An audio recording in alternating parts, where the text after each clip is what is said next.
Okay, we move to item 7, public hearing, 7A. Public hearing, receive and hear all persons desiring to be heard on request for permanent zoning of 11.469 acres, Westcott Avenue, and future Branford Place to Plan Development PD District Final Development Plan for Telfair Exchange Lofts and Lake Greenbelt. Ms. Ruth Lomer. Thank you, Mayor Pro Tem, members of City Council. Good evening. This is a proposed final development plan for Telfair Exchange Lofts and Lake Greenbelt. It's 11.469 acres, and this is the second step of the two-step zoning process. The property is located here on Branford Place at the intersection with Westcott Avenue, which is south of the Telfair Main Lake and northeast of the intersection of University Boulevard and the Southwest Freeway. The original Telfair General Land Plan that was approved in 2003 did include 2 pods of multifamily residential, and they each had 200 units in those pods, which you can see here with these circles. In 2006, the General Land Plan was adopted to consolidate those 2 pods into one single mixed-use area where there would be a maximum of 400 units in that area. And what you see here is the current General Land Plan, which still shows the 400 units in the single area. City Council determined that the 84-acre area was appropriate for a mix of uses and for a planned development district. The first step of the PD zoning process provided a framework for the final development plans that would come in the future. The planned development, or PD zoning, is utilized to coordinate effective connectivity, site layouts, and development quality, which are beyond standard commercial zones. The General Development Plan, which is the first step of the PD process, was approved by City Council on September 20th of 2011. It established uses and general bulk regulations for the 84-acre area. It also established multifamily in District B and provided a general layout. This is the general site plan from the General Development Plan, which, as you can see, did divide the property into districts A, B, C, and D, and it limited multifamily to this District B here.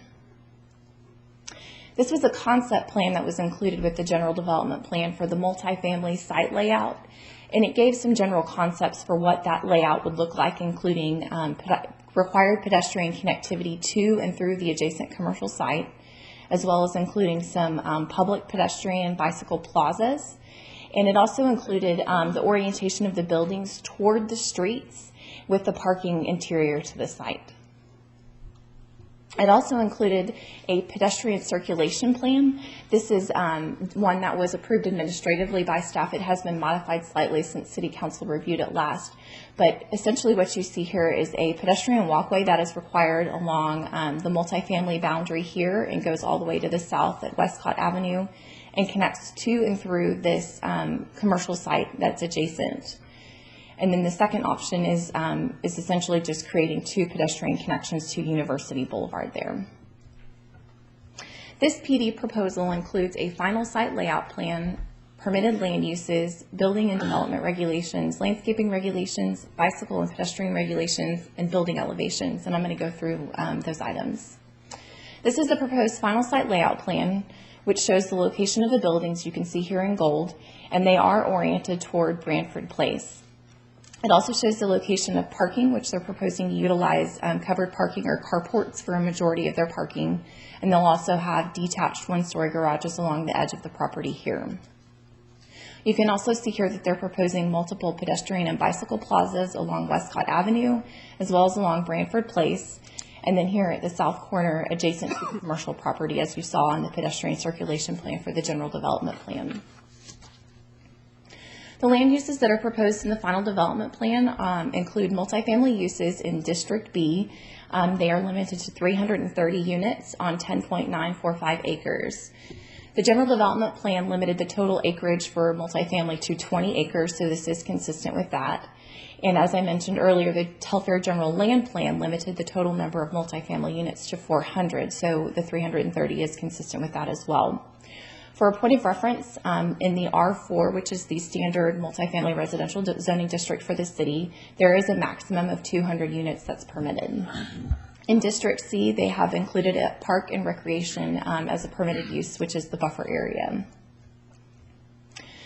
Additional development regulations include maximum height. They have limited the height to 4 stories or 60 feet. In the general development plan, they would have been permitted to go up to 150 feet. And in the R4 district, they would be limited to 2.5 stories or 35 feet, which is the same as what you see in the rest of our residential zoning districts.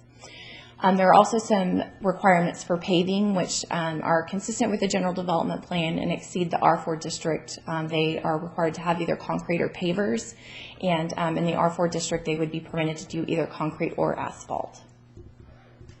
They have also included a number of pedestrian and bicycle amenities, including those 5 public plazas that I pointed out to you on the final site layout plan. They do have minimum requirements for those plazas. For example, they have to be a minimum of 500 square feet, include bicycle parking, benches, trees, etc. In the general development plan, it was indicated that they had to have a minimum of 2 of these public open spaces per district, so the 5 is in excess of that requirement. In the R4 district, there are no minimum requirements for these type of public spaces.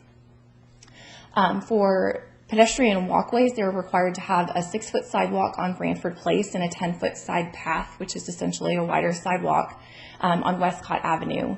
In the general development plan and the R4 district, they would be required to have 5-foot sidewalks along both Branford Place and Westcott Avenue. This is the pedestrian circulation plan that's included in the final development plan, and it shows the proposed sidewalk along Branford Place, as well as the side path along Westcott Avenue. And then it shows the pedestrian connection from Branford Place to the pedestrian plaza here, as well as the pedestrian connection through the adjacent site. They've also included plaza details, which shows the layout of those proposed public plazas. And then the bicycle circulation plan shows a shared lane marking, which is a marking that shows that the property or the pavement is to be shared by both vehicles and by bicycles. And then they've also included the 10-foot side path here, which would be utilized by both bicycles and pedestrians. Landscape buffers are required to be 15 feet along Westcott Avenue, which is an increase from the general development plan. And both along Branford and the other property lines, they are the same as they were in the general development plan, which is 10 feet and 6 feet. In the R4 district, there are no minimum standards established for landscaping buffers.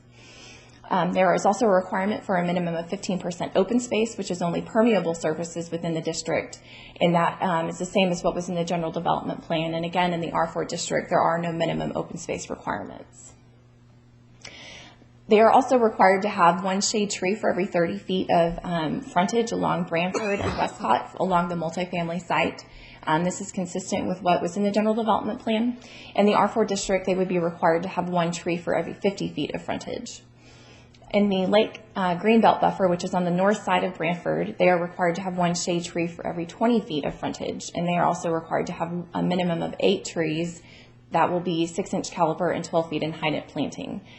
These requirements were not established in the general development plan, so this does go above and beyond what was included in that original plan, and there would also be no such requirement in the R4 district.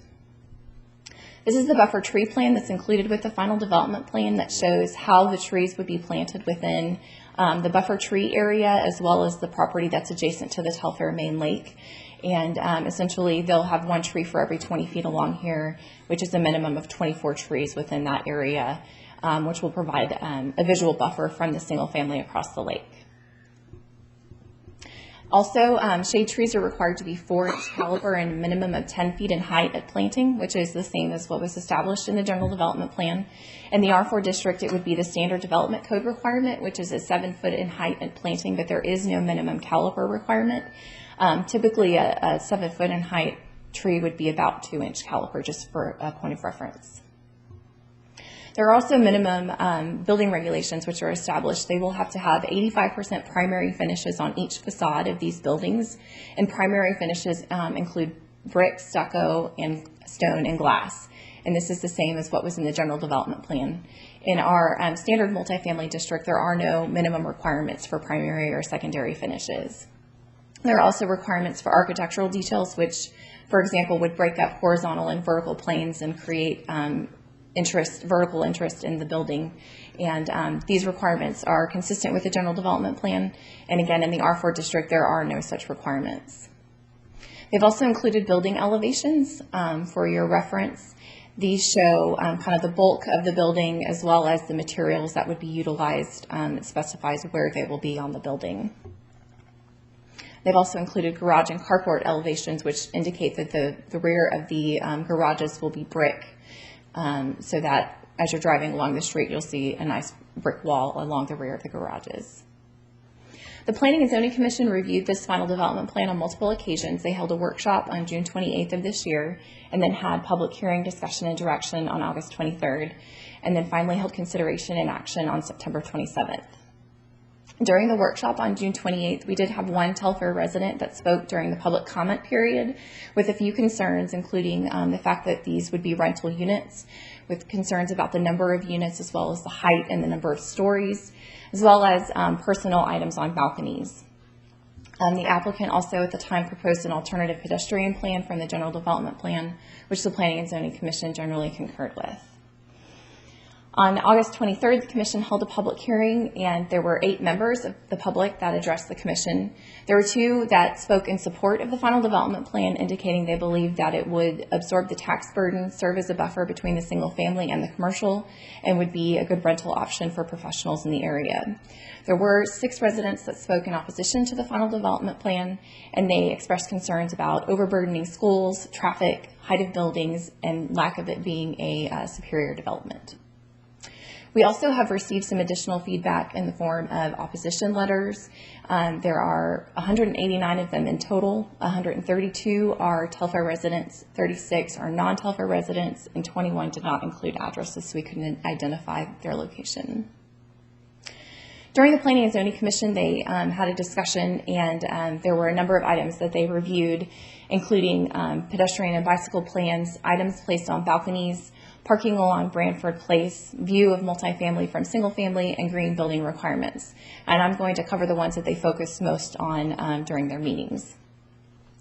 The Commission discussed the pedestrian and bicycle plans, and they requested that the city's Transportation and Long Range Planning Department review the PD and compare it to the draft pedestrian and bicycle plan that is underway right now.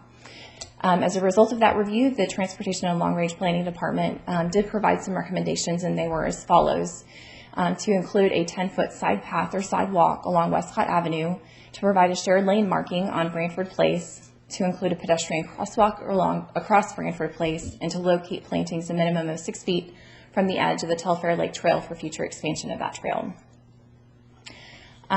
This is the bicycle circulation plan, and as I showed you earlier, it does include that side path as well as the shared lane marking along Branford. And then the pedestrian circulation plan includes the side path along Westcott. The Planning and Zoning Commission did agree with the staff recommendations and included them as conditions of approval, which did include that 10-foot side path along Westcott Avenue. However, since the Planning and Zoning Commission made their recommendation, the applicant has expressed concerns about the side path that is required along Westcott Avenue. Their concerns are predominantly related to the fact that the staff recommendation was based on a draft plan that has not been reviewed and approved by City Council at this time, and they have concerns that that 10-foot side path may change in the plan. So they are requesting that they be permitted to construct a 6-foot sidewalk there instead of a 10-foot side path. Another item for discussion was the view from the single family across the Telfair Lake toward the multifamily. Both the resident of Telfair and the Commission expressed some concerns, and the Commission requested to see some additional exhibits to get a better feel for what that view would look like. There were also suggestions that some of the trees in the buffer area be increased in caliper in order to provide a denser screen up front instead of having to wait till they grow further down the road. So as a result, Planning and Zoning Commission recommended that a minimum of 8 of the trees, which is a third of the total in the buffer, be 6-inch caliper and 12 feet in height at planting.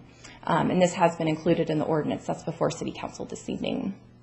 These are the exhibits that the applicant did provide to Planning and Zoning Commission at the time, which shows what you're looking at here is, or we're kind of seeing it from the single family looking across the Telfair Lake toward the multifamily buildings. So you can get a kind of a feel of the bulk of the buildings as well as how the trees kind of interact with those buildings.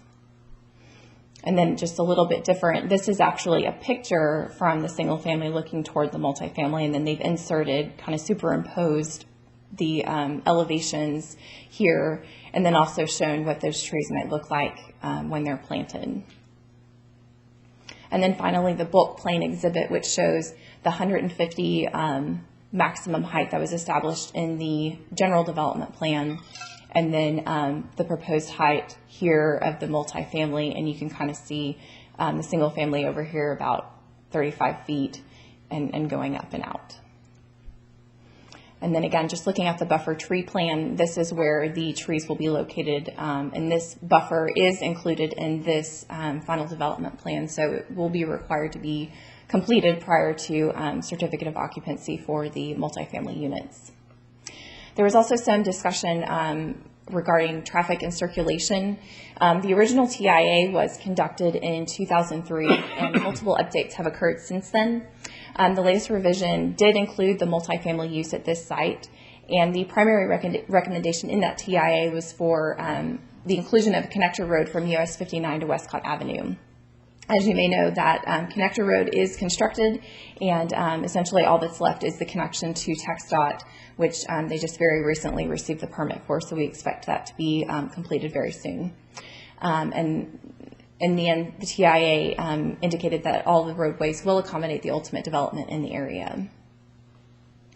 Planning and Zoning Commission did make a recommendation on September 27th of this year, and they recommended approval with multiple modifications, which have been included in the ordinance 1879 as it is before you this evening. They include providing the 10-foot side path along Westcott Avenue, replacing the language "share-o" with shared lane marking on the bicycle plan, adding a pedestrian sidewalk or crosswalk along Branford Place at the eastern edge of the development at the west side of Westcott, adding a note to the buffer tree plan for location of tree planting, which would provide space for future expansion of the trail, providing a minimum of 8 trees at 6-inch caliper, 12 feet in height at planting in the buffer area, removing the parking lot setback from a note on Exhibit B2, and adding a label for the size of the plaza.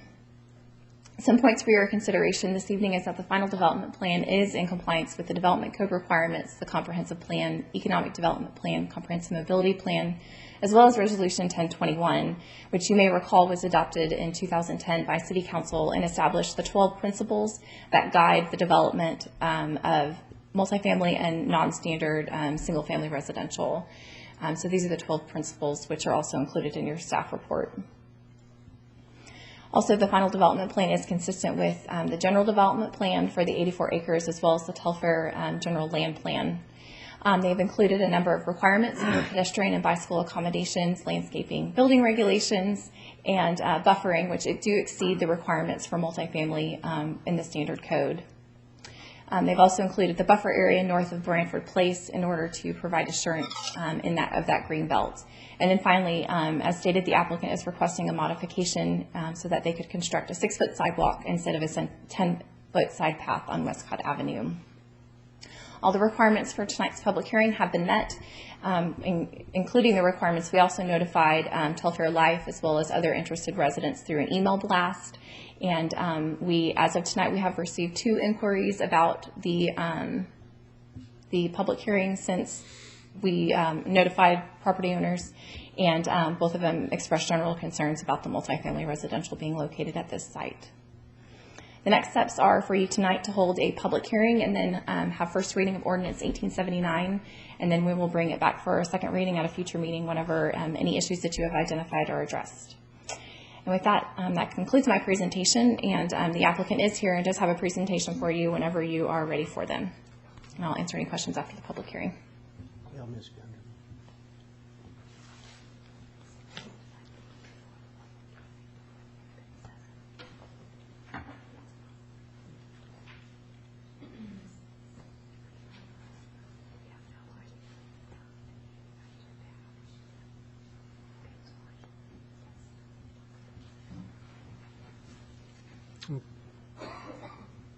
This is the applicant. At this time, we will open the public hearing and have the applicant give his presentation.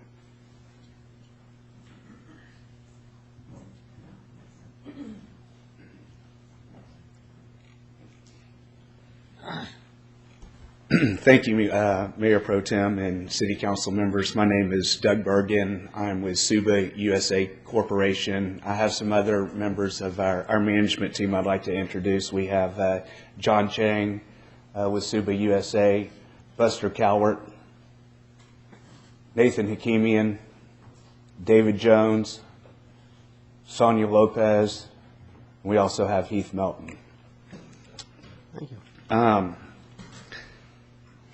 Suba has an outstanding performance record for over 25 years building multifamily properties.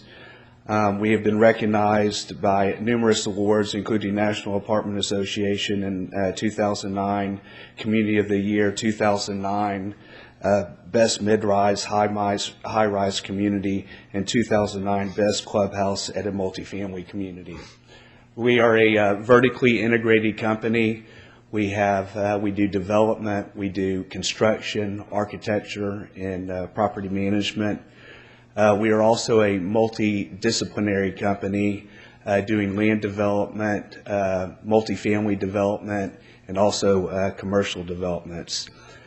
We have developed over 6,000 multifamily properties in the Houston area, including the City Plaza here, which was converted during construction to condos, but it does have units for lease.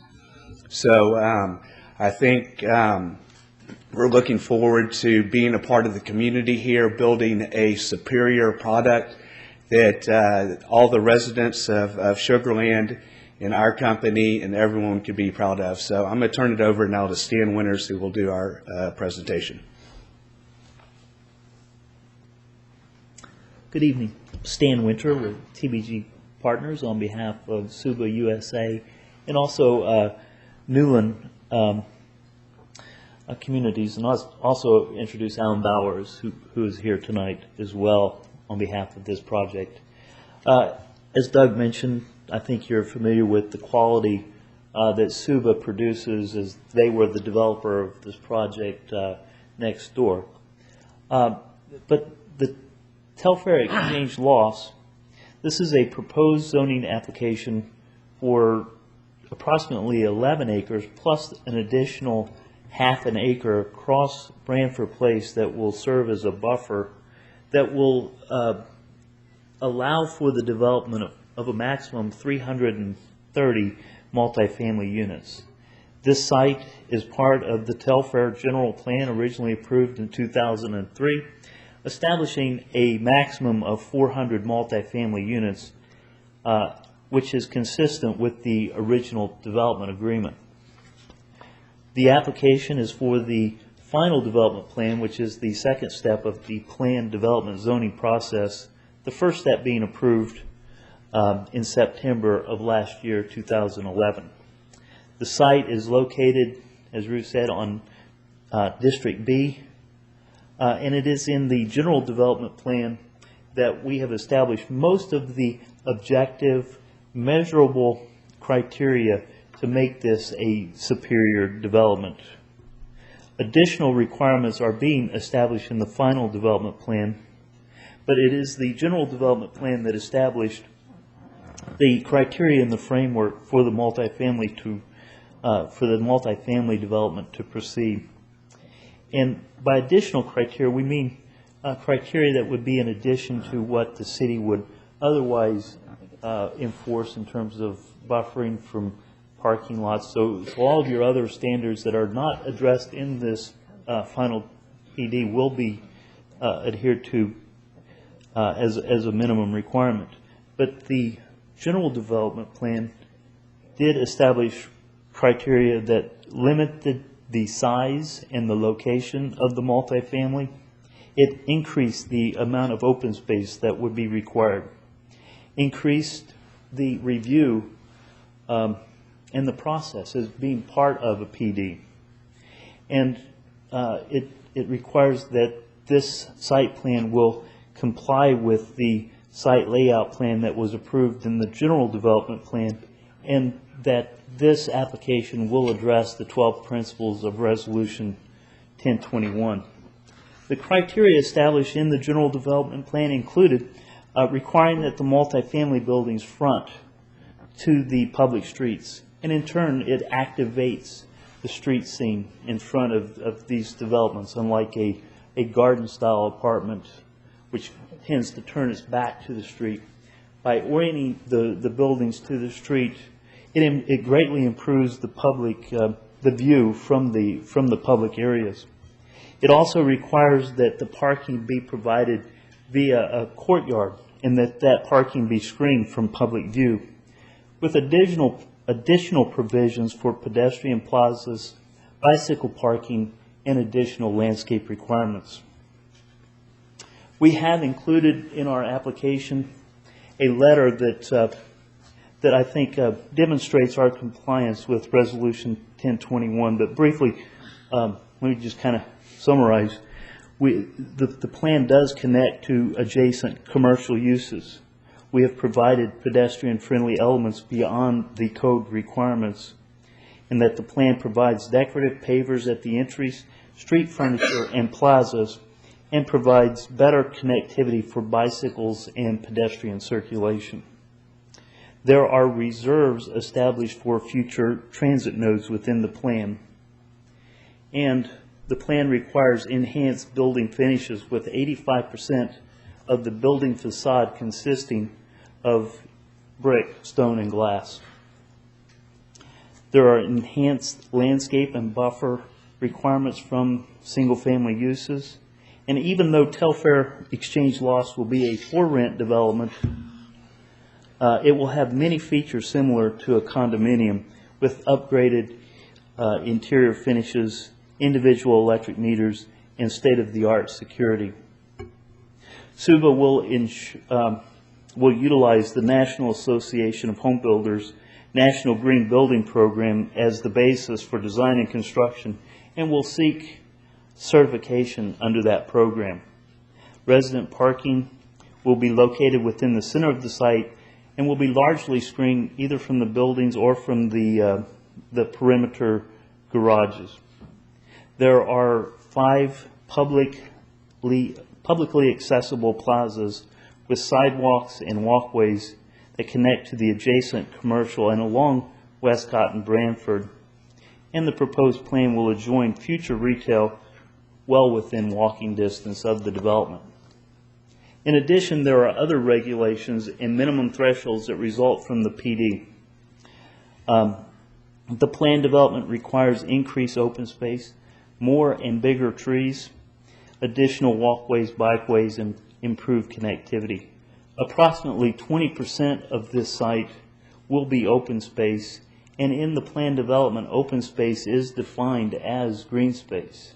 Typically, you would be able to count the parking areas as open space, but in this plan development, only the non-paved areas, with the exception of plazas, would be counted as open space. The increased landscape requirements, again, is more and bigger trees with 4-inch minimum caliper, and even requirements for 6-inch caliper trees.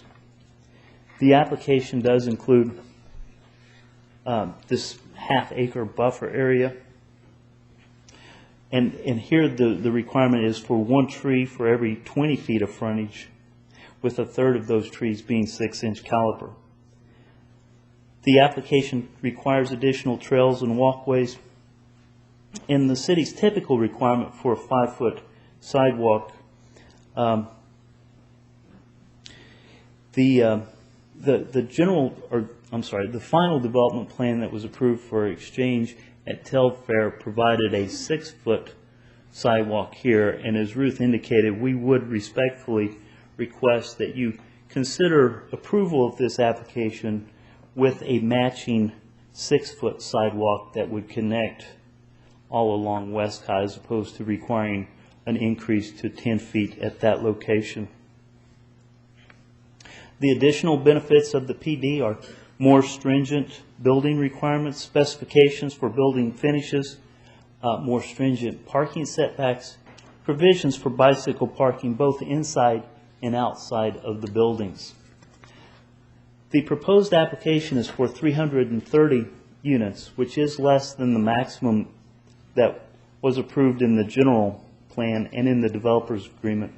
But let me talk just a minute about the demographics that we expect in this development. And these numbers are based on SUBA's past experience developing Class A apartments. The residents moving to Telfair Lofts are making a lifestyle choice. These are people who want to live in Sugar Land but don't want to live in a large house and deal with the maintenance requirements of a single-family house and a yard. They include young professionals, recently married couples, empty nesters, single adults, and individuals choosing to live in this maintenance-free, secure environment. 80% of the renters will earn over $60,000 a year. 40% will earn over $100,000 a year. The average rent is over $1,500 a month, ranging between $1,254 and $3,607 a month. Most will be single, with an average age of 32. Very few will have children, and even less will have school-age children. Of the 300-plus units that are being planned, only 3 units will have 3 bedrooms. When complete, the property will be very similar to a condominium with upgraded interior finishes and provisions that would allow for the conversion to for-sale condominium, including the individual electric meters, state-of-the-art security, soundproofing, and energy efficiency. Also, quality assurance will be provided by the city's recently adopted ordinance that requires the inspection and annual license of all multifamily developments. This application includes many drawings, exhibits, and text of the proposed ordinance, identifying the quantifiable improvements to ensure that this is a superior development. This exhibit just happens to illustrate the improved connectivity. There are other exhibits in this application addressing land uses, the maximum density, setbacks, landscape requirements, and building height. Telfair Exchange Lofts will be a 4-story multifamily development across the main lake facing onto Branford Place and onto that landscape buffer. Not only will the lake and the greenbelt buffer help buffer the single family from the multifamily, but I think it's also important to point out that this multifamily residential development will serve as a buffer for the single family from the more intensive uses that are anticipated along US 59. This exhibit illustrates in the light red shading the maximum height that was approved in the general development plan.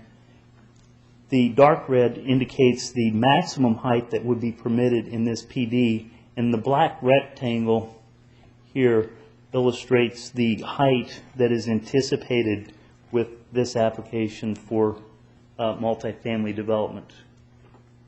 Telfair Exchange Lofts is well sited across from the main lake and south of Branford Place. It's approximately 425 feet from the closest single-family residential lot to the multifamily building. And I will close with the illustration of what the view will look like from the north side of the main lake. Thank you. Thank you. At this time, we will open our public hearing. Do we have anybody? Entertain from the public. Entertain from the public.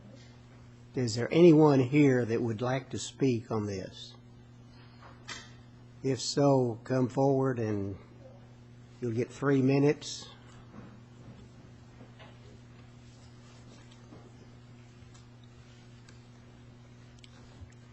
Please state your name and your address. My name is Steve Porter. I live in Sugar Land District 1, 14207 Mosaic Lane. I'm a current member of the Sugar Land Pedestrian and Bicycle Task Force. And I just have a brief comment about the request to switch back from 10-foot to 6-foot sidewalk. The task force has been working for several months. We've looked at many alternatives to improve the ability of citizens to move from one place to another. And typically there's only two choices. They can drive on the street and interact with cars, or on the sidewalk and interact with pedestrians. We in general feel like it's safer to have bicycles on the sidewalk, but not in a typical 5 or 6 foot width, because it becomes more problematic to interact with other citizens and pedestrians that are moving back and forth. To the extent that we can't get a 10-foot width for a side path, we've looked at other alternatives to put them in the street, either with barriers or with markings.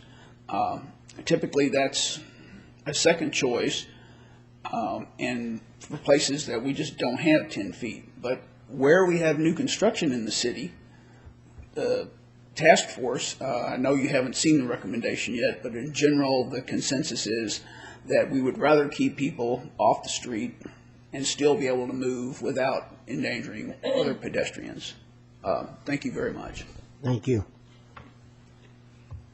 Does anyone else choose to speak? Please come forward.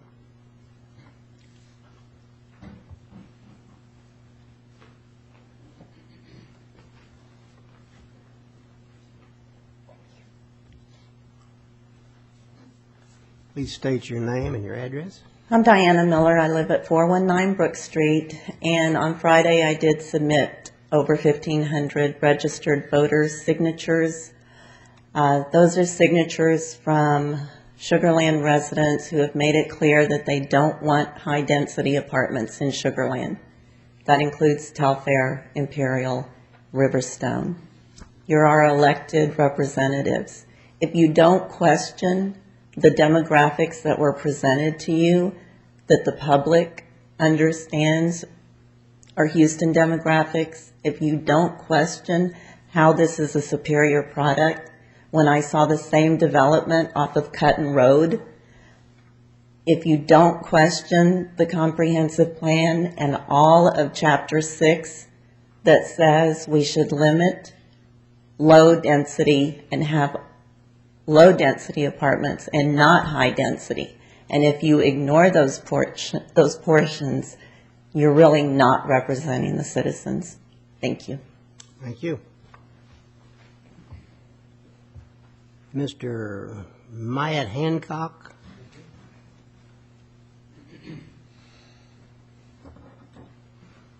Hi, the name is Myat Hancock. I reside at 11 Ellicott Way here in Sugarland. Watching all this, it's very impressive. You've got these pictures, you've got the trees, you've got the setbacks, you've got the this, that, and the other.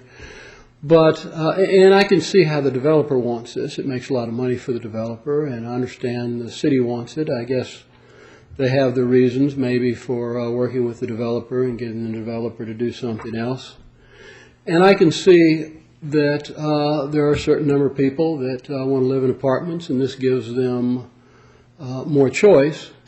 But I have yet to hear from anybody that how this is going to enhance the value of homes and homeowners like myself who are already here and established. And I think if this is not an accretive project where this will financially enhance the values of the neighborhoods that are already there, I think you should vote against it. There are other ways for people to find less expensive housing. There's patio homes, there's duplexes, fourplexes, whatever, without building something that looks like a very nice, high-class prison compound with 4-story buildings and umpteen units all next to each other and such. And, I heard the presentation about the units are going to be bigger and the rents are going to be higher. But we've all seen these things before, take turns for the worse, and all of a sudden the rents go down and not as many people want to stay there, and then the people don't have as much money to maintain the thing. I just think it's a bad idea. I don't know that I've ever seen an apartment project anywhere near a neighborhood development like this that ever was good for the community, that ever was good financially for the people that lived in the area. So thank you very much. Thank you. Is there anyone else wishing to speak on this? Anyone else that would like to speak on this? If not, I will close the public hearing.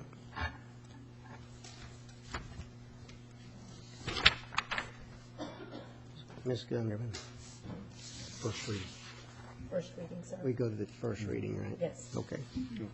Okay, this is the first consideration of an action on the City of Sugar Land Ordinance Number 1879, an ordinance of the City of Sugar Land, Texas, approving a change in zoning for 11.469 acres on Westcott Avenue at Branford Place in Telfair from Planned Development PD District, General Development Plan, to Planned Development PD District, Final Development Plan, Telfair Exchange Lofts and Lake Greenbelt, and approving a final development plan for the district. Ms. Loma, you're up again. I don't have any further to add, but I can answer any questions that you have.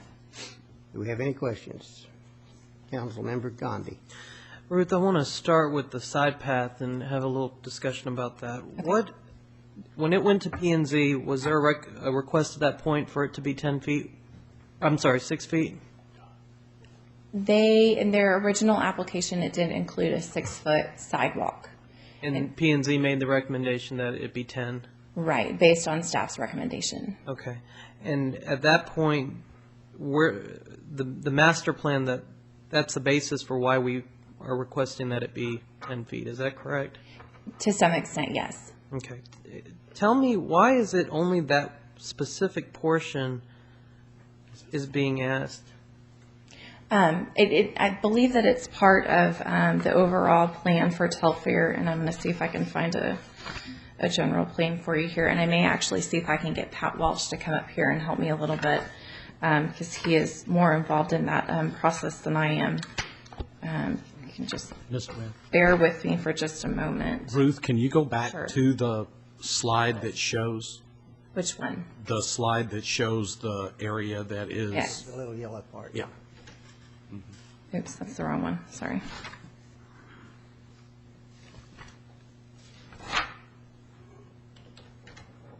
Okay, so this is the current plan that's in your packet. And my mouse isn't working. There it goes.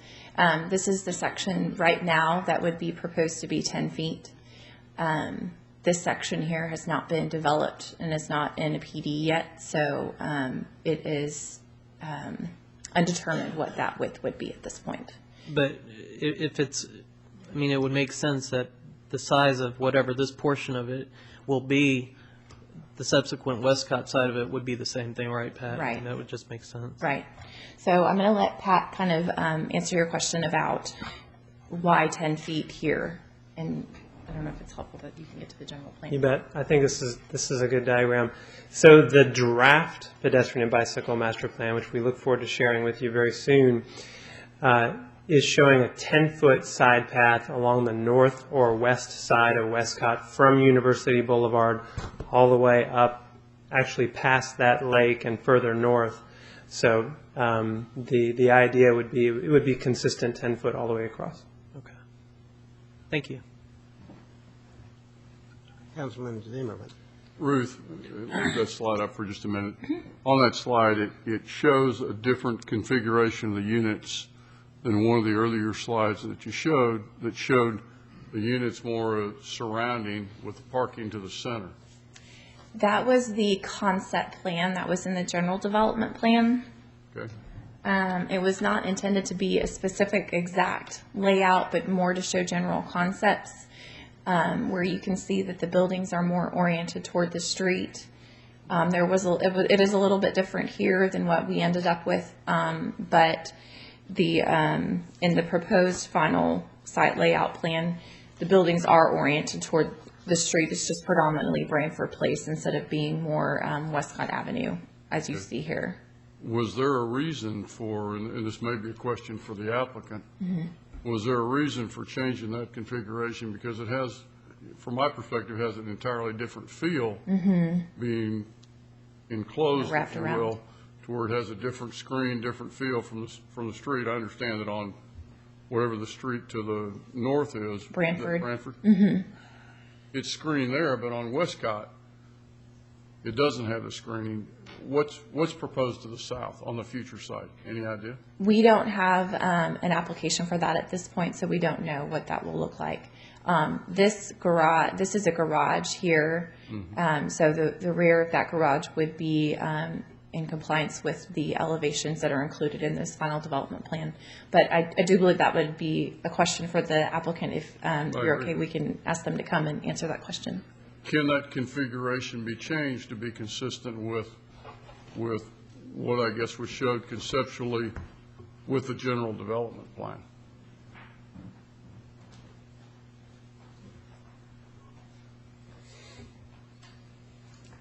Good evening. I'm Alan Bauer with Newland Communities, and I'd like to go back just a second before we address this, just to talk about the sidewalks for a second.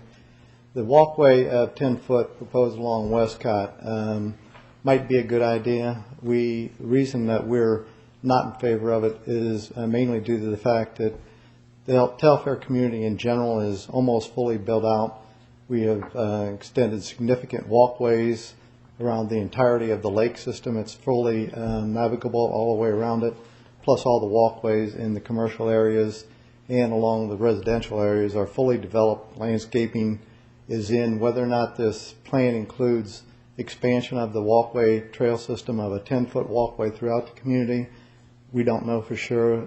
We are led to believe that maybe it is, and we think that doing anything to modify or change up the sidewalks within a mature community with sidewalks already in place, trees, landscaping, and an extensive amount of irrigation and landscaping in general is not necessarily a great idea.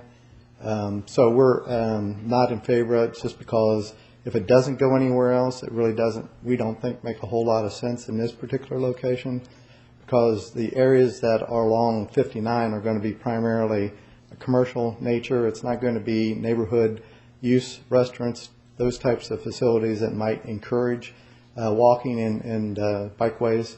Costco being a good example. We don't see a whole lot of traffic biking to Costco to buy whatever goods and services that they sell at Costco to access it from this location. So we're not sure, in it being a draft product at this point in time, that we ought to move forward with the execution of that sidewalk in this particular location. So that's kind of our reasons for not being in favor of it generally through the Westcott Reserve area that we're talking about tonight. Regarding the commercial, I can address the south side, confirming that we do not have any users, developers interested in the south side with any kind of facilities that we can speak to or describe what that would be. So it would be we would be unable to really help you out with that in terms of the consideration of the Telfair lofts itself. But we thought that the garages as well along the south side would be a good screening mechanism for whatever did occur on that open reserve there in the future, and allowed maximum flexibility for the type of users that may come into that site in the future. So that's what I can tell you about it from Newland's perspective.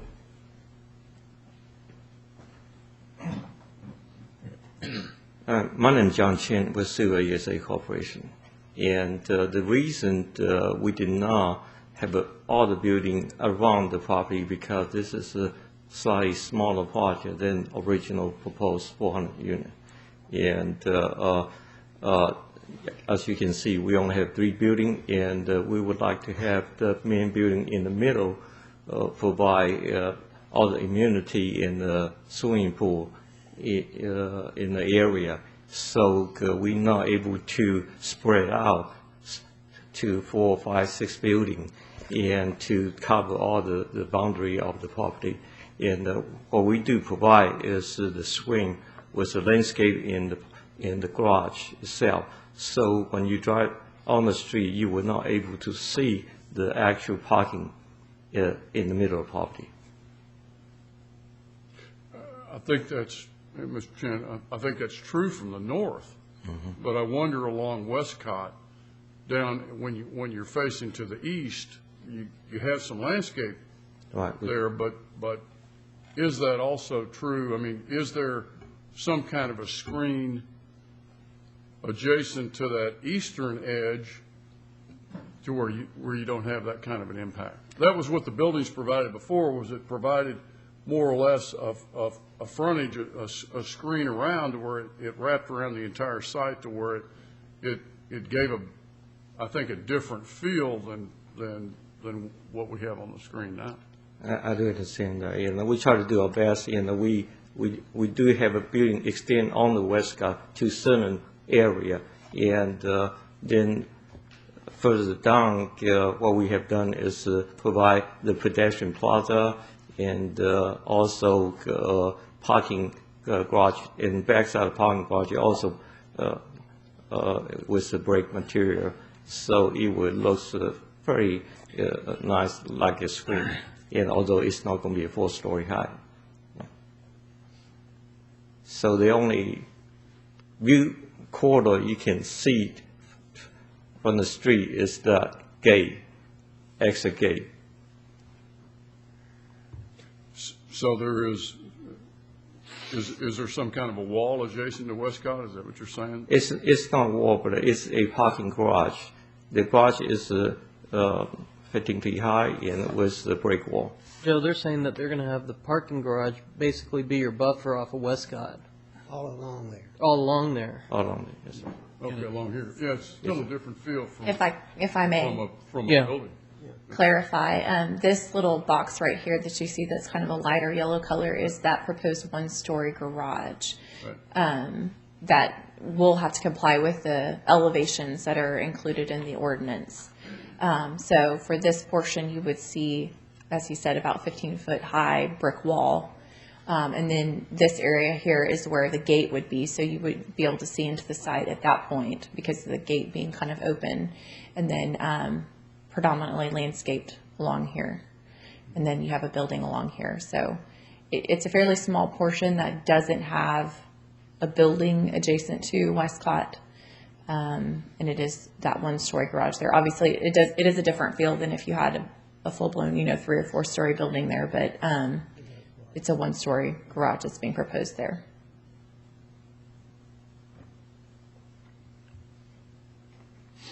Different question. Is it possible to go back and have you look at it with a different configuration, more like the configuration that was originally proposed? It's way too late. We have wholesale drawing done in the info building, get ready to info building permit, and which costs $500,000 at this particular point. Okay. Ruth, is this what was presented to P&Z? Yes, sir. Okay, so P&Z was okay with it. The recommendation coming forth from Yes, sir. P&Z was this plus the 10-foot side path? Right, those changes that I indicated at the end of my presentation. No further questions. Councilmember Reach. Thank you, Mayor Pro Tem. I want to still follow the logic of 10 feet side path, because I'm not following there is a piece of 10 feet path. Is it connecting to 6 feet this way and 6 feet that? Where is it connecting? And maybe I would say that P&Z recommended the 10 feet. We have a representative from P&Z. Maybe he wants to speak some. Or, Here we go. So the proposed, again, this is a proposed pedestrian bicycle plan. I want to acknowledge that. But in the proposed plan, it is showing a 10-foot side path along the north side of Westcott Avenue from University Boulevard up past Branford Place and further north of the lake.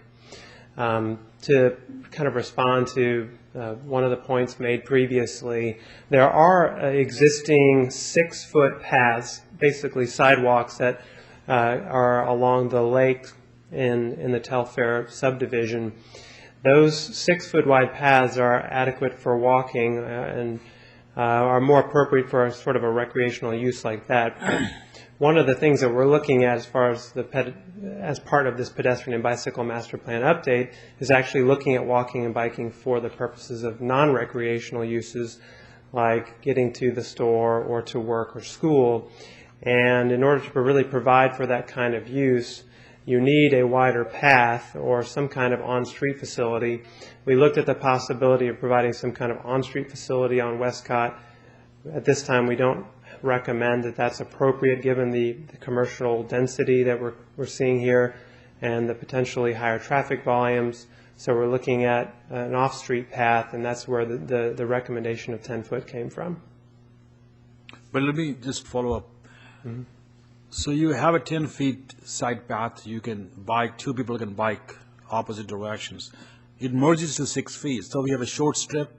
Where does it connect ultimately to? The proposal in the plan is that it would be consistently 10 foot from University Boulevard all the way up past Branford and further north up to Meadowcroft. So the issue I think that maybe you're hitting on here is that this PD is only for this specific property. The idea is that if this would be 10 foot, we would continue that concept further to the south with other future final PDs. So there's a missing piece here. You will require that to be 10 feet as well. That would be the plan, yes. Okay. Ms. Young, did you have something? Yes, this question's for Ruth, actually. Thanks, Lars. In addition to the 10 foot, there were two things that Suba was asking us to change from what planning and zoning. There was one slide that you had. No? I believe the 10 foot was the only one they were requesting be modified. Just the 10 foot? Yes, ma'am. Okay. And I have said it in different ways, but I think that was the only one they were asking. We required Costco to put in bike rails, didn't we? Yep. Yes. Okay.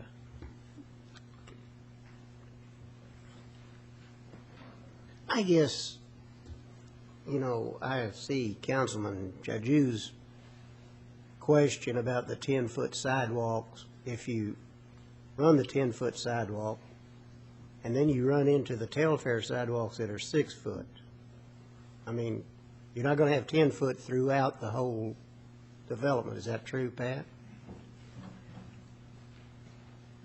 That is true, sir. Yes.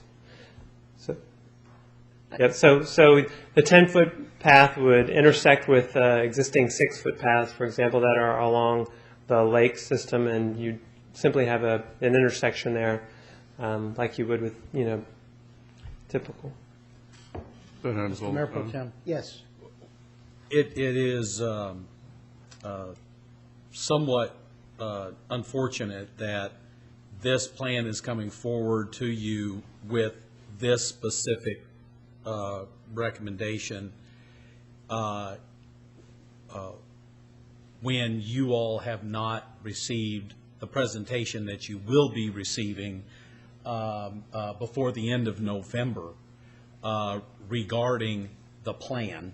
Right. And that would help you be able to put this requirement into context. Okay. But the intention in the plan that is being recommended by the task force that will be reviewed with you prior to going through the public approval process would have a connected 10-foot path.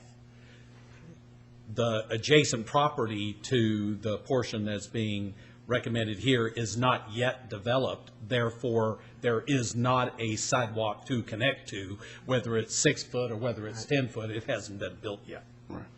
Okay, I see your point. We're getting bogged down on this. And it would not have been my choice or my preference to have had a draft plan inserting a requirement on a development, but what you are seeing here is a significant demand within the community to enhance the pedestrian and bicycle access within the community, and it is coming at us in a number of different ways, and the Planning and Zoning Commission is enthusiastically behind moving forward with the adoption of that plan, and therefore they included it as part of their recommendation. And so you're having to deal with it. It's a bit messy. Sorry about that. I wish it wasn't. Thank you. I wish I could plan better. Thank you very much. Do we have any further discussion on this? So let me make sure. So the first consideration that we have is the consideration as it came from the Planning and Zoning Commission, which includes the 10-foot side back. Yes, sir.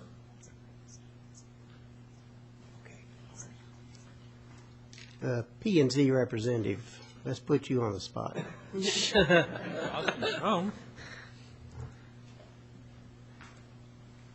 evening, Council. We had the similar questions, Himesh, Harish, that y'all did about, 6 foot here and 10 foot here and those kinds of things. And so, we hammered this out quite a bit as well at the P&Z meeting. And the feel was that this was a critical link in the master plan. And being and as Mr. Bogart stated, that, this is a draft plan, but the feeling was that this being a superior development that helped get us to a comfort level of requiring that in our recommendation to y'all. Motion approved. Second. Have a motion, a second. Any further discussion? All in favor, vote at this time.